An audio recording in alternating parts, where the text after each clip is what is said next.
Assalamualaikum warahmatullahi wabarakatuh. SCTV Lovers dimanapun kalian berada, semoga kita semua selalu diberikan kesehatan dan dilancarkan rezekinya. Sebelum kita bahas video berikut ini, ada baiknya tekan tombol like dan subscribe terlebih dahulu, dan aktifkan lonceng notifikasinya agar tidak ketinggalan info-info tentang sinetron Suci Dalam Cinta di episode yang akan datang, yang pastinya semakin seru dan semakin menegangkan untuk kita saksikan. Dimulai dari Kalani, anak Rafa yang tak berhenti menangis sejak sore, membuat Rafa panik. Suster yang biasa mengasuhnya kali ini pun tak mampu mengatasinya. Rafa pun mencoba untuk menenangkan Kalani, namun tangis Kalani tak juga kunjung reda. Akhirnya Rafa memutuskan untuk membawa Kalani ke rumah mertuanya yang diduga Sila pun ada di sana. Di perjalanan menuju rumah mertuanya, tak sengaja Rafa melihat Almira yang sendiri menaiki angkutan umum. Tersirat dari pemikiran Rafa bahwa Almira cukup pandai merawat bayi yang mungkin dapat menenangkan Kalani saat ini. Bukan mudah bagi Rafa untuk membujuk seorang Almira.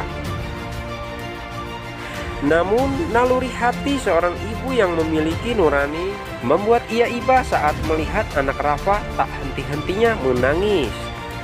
Lalu Almira pun memenuhi permintaan Rafa.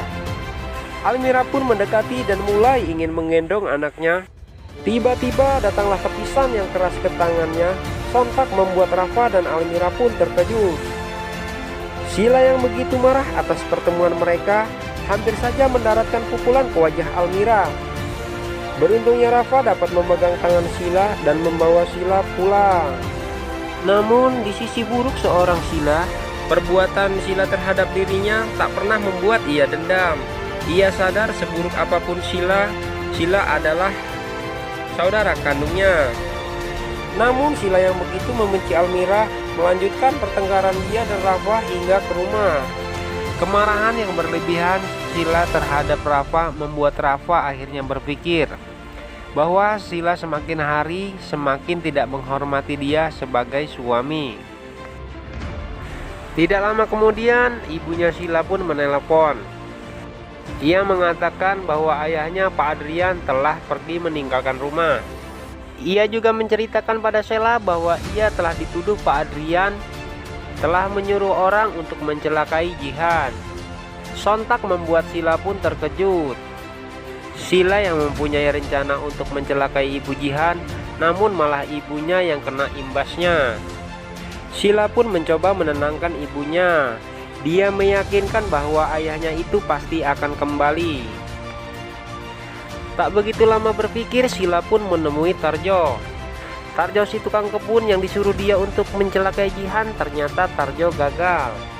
Kegagalan Tarjo tersebut membuat Sila ingin memecatnya. Namun siapa sangka Tarjo lebih pintar daripada dia.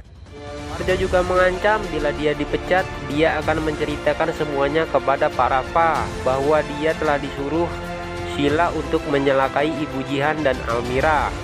Pernyataan Tarjo tersebut akhirnya membuat Sila berpikir dua kali. Di sisi lain, Almira yang sedang masuk ke kantor dan membawa surat pengunduran diri akhirnya bertemu lagi dengan Ibu Kinan. Ibu Syarita yang khawatir pada Kinan bahwa Kinan tidak bisa melupakan Almira, berniat membayar Almira untuk pergi menjauhi Kinan. Namun sayangnya harga diri Almira tidak serendah itu. Ia juga mengatakan pada Ibu Syarita bahwa mencintai Kinan bukan karena hartanya. Almira pun melangkah pergi untuk mencari pekerjaan lain, tetapi Kinan selalu menghalangi agar Almira tidak pergi dari kantornya. Almira yang menjelaskan kepada Kinan bahwa jika ia masih sekantor, maka Almira pun akan mendapatkan masalah yang baru, karena ia tahu ibunya sangat tidak suka kepada dia. Namun keputusan Almira pun sudah bulat. Dari penjelasan tersebut, akhirnya Kinan cukup bisa mengerti. Sisi lain, Rafa melihat sahabat Kinan berada di kantor KUA.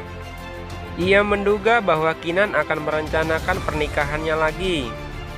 Namun setelah Rafa mengikuti, ternyata tujuan Kinan hanya untuk mencari tahu siapa mantan suami Almira. Kembali lagi ke Almira. Setelah mengundurkan diri dan keluar dari kantor Kinan untuk mendapatkan pekerjaan lain bukanlah mudah. Namun ia tak mudah menyerah karena ia menyadari ibu dan adiknya adalah tanggung jawab dia.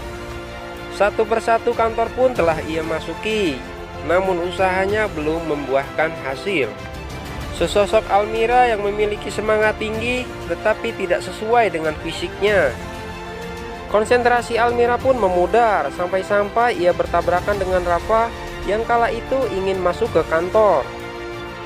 Rafa pun terkejut mengapa Almira berada di kantor ini.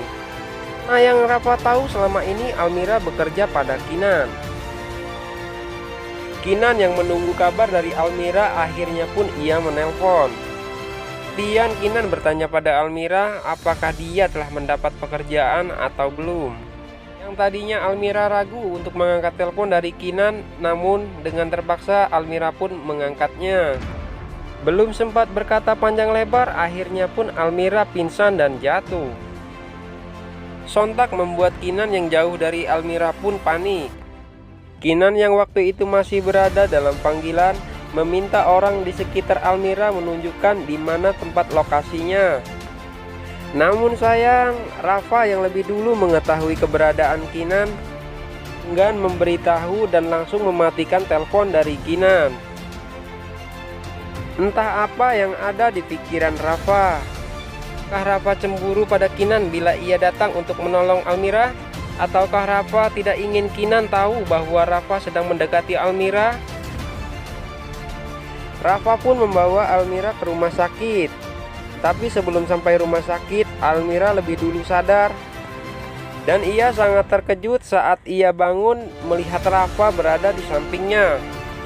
Ia hanya bertanya di dalam hati, mengapa bisa ia berada di dalam mobil Rafa dan bersama Rafa. Seketika itu pun Almira meminta Rafa untuk memberhentikan mobilnya. Namun Rafa yang mengetahui kondisi Almira enggan menurunkan Almira begitu saja. Ia pun tetap berniat untuk membawanya ke rumah sakit. Namun Almira pun memaksa untuk berhenti. Rafa pun berhenti dan seperti dugaannya Almira pingsan dan jatuh lagi. Dicinta ulam pun tiba. Si kompor meleduk yang saat itu menyaksikan kejadian tersebut langsung mengabadikan kejadian saat Rafa sedang menggendong Almira, yang pastinya akan disampaikan kepada Ibu Sarita. Di sisi lain kehidupan yang belum kita ketahui. Yang kita tahu selama ini Aisyah yang menjadi adik dari Almira dan anak Ibu Jihan, ternyata dugaan kita selama ini salah. Ternyata Aisyah anak dari seorang suci, seorang janda yang ditinggalkan suaminya untuk wanita lain, yang terpaksa meninggalkan Aisyah untuk bekerja dan menitipkannya kepada Ibu Jihan dan Almira. Karena selama ini yang dia tahu bahwa Ibu Jihan adalah orang yang baik. Siapakah sebenarnya Suci ini? Dan berperan apakah dia di dalam kehidupan Almira? Saksikan cerita terlengkap di episode berikutnya, yang pastinya akan lebih seru dan sangat menegangkan untuk kita saksikan. Wassalamualaikum warahmatullahi wabarakatuh.